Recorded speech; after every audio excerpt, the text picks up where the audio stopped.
Assalamualaikum warahmatullahi wabarakatuh.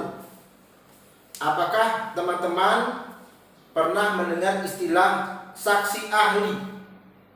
Ya, karena sering sekali kita bilang, wah perkara ini rumit, harus menghadirkan saksi ahli karena tindak pidana yang sulit untuk dipecahkan.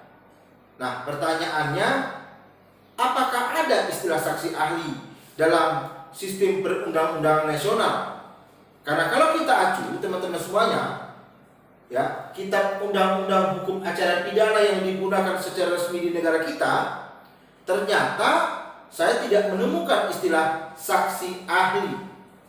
Karena pada prinsipnya saksi dan ahli itu berbeda.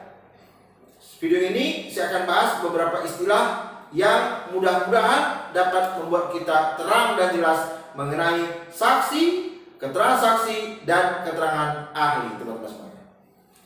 Apa itu saksi?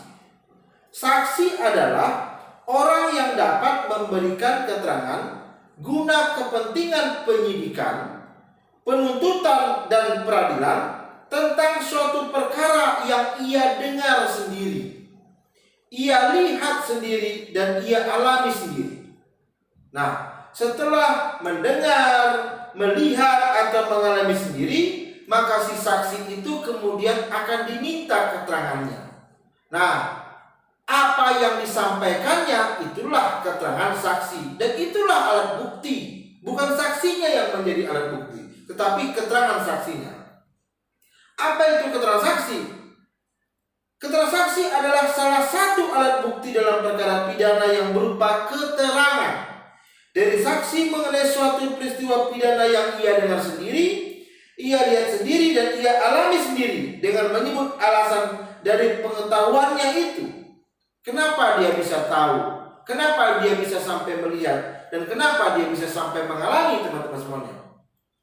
Nah, selain keterangan saksi, ada alat bukti lain, yaitu apa? Itu kita kenal dengan istilah keterangan ahli, bukan keterangan saksi ahli.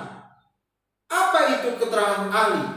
Yaitu keterangan yang diberikan oleh seorang yang memiliki keahlian khusus tentang hal yang diperlukan untuk membuat terang suatu perkara pidana guna kepentingan pemeriksaan. Jadi, ketika ada suatu perkara pidana, kemudian dibutuhkan seseorang yang lebih mengetahui tentang hal-hal khusus, dan orang itu memiliki keahlian khusus tentang itu, maka orang itu dapat diminta keterangannya. Keterangannya itulah yang disebut dengan keterangan ahli. Jadi saya ulangi, bukan saksi ahli, tetapi keterangan ahli. Semoga bermanfaat video singkat ini, teman-teman semuanya. Bantu saya untuk tetap semangat dengan cara subscribe channel ini. Terima kasih. Assalamualaikum warahmatullahi wabarakatuh.